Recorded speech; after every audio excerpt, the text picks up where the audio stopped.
Oi pessoal, bom dia, boa tarde, boa noite, tudo bem com vocês? Espero que sim. O vídeo de hoje é sobre bagagem extraviada e o que deve ser feito pelo passageiro aéreo quando constatar que sua bagagem não apareceu no destino. Então vamos lá.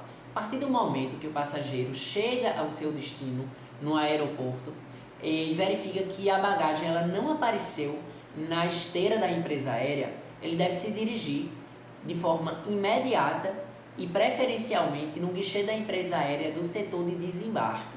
A partir desse momento, será registrado pela empresa ou por algum funcionário um documento que a gente chama de RIB, Registro de Irregularidade de Bagagem. Esse documento é extremamente importante diante dessa situação.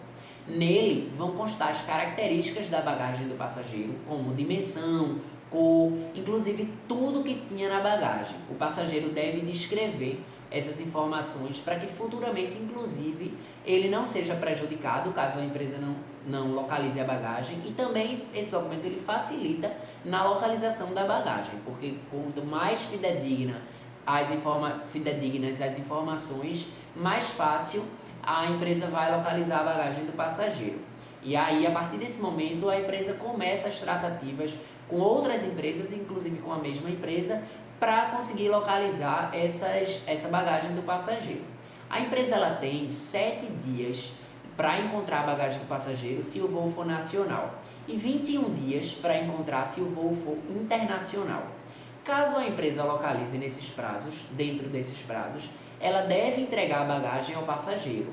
Inclusive, ela deve entregar no endereço que o passageiro disponibilizar. Não é obrigação do passageiro ter que se dirigir ao aeroporto, que muitas vezes o aeroporto é longe da localização que o turista, que o passageiro, enfim, se localiza. Então, é a empresa que deve ter esse trabalho de entregar a bagagem ao passageiro onde ele está. A partir desse momento, então, se encerraria o problema.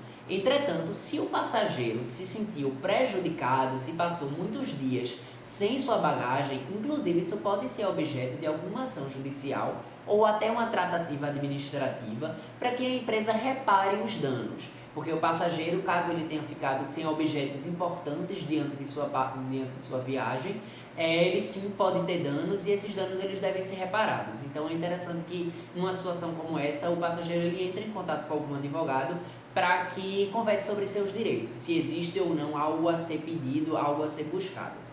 Então vamos lá. A partir do momento então que a empresa não localiza a bagagem, no caso, passados 7 dias no voo nacional e passados 21 dias no voo internacional, a bagagem é considerada realmente extraviada.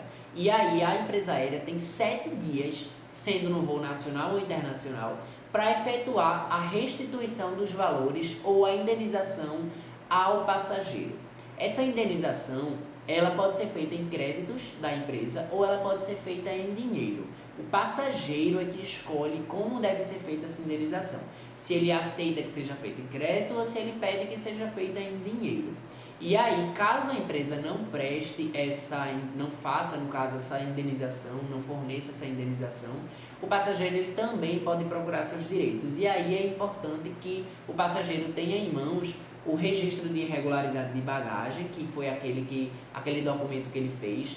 Inclusive, é interessante que o passageiro, quando fizer o registro de irregularidade de bagagem, o RIB, ele comprove esse documento com o comprovante de despacho de bagagem. Esses documentos eles vão estar sempre juntos. A empresa pode pedir esse documento quando for solicitado.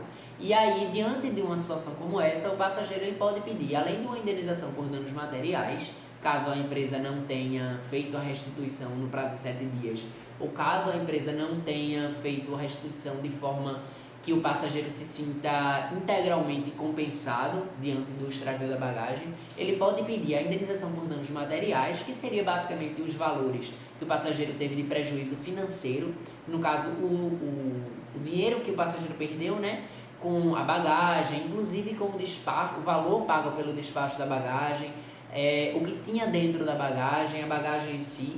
E também pode ser pedido dano moral. Esse dano moral é pelos transtornos que o passageiro sofreu diante do seu extravio de bagagem e também diante objetos que o passageiro considera que não tenham valor fixo.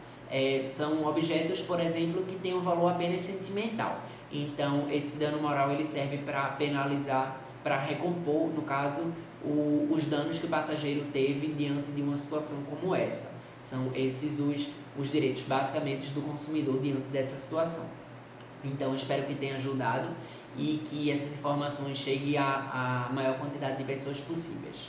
Obrigado.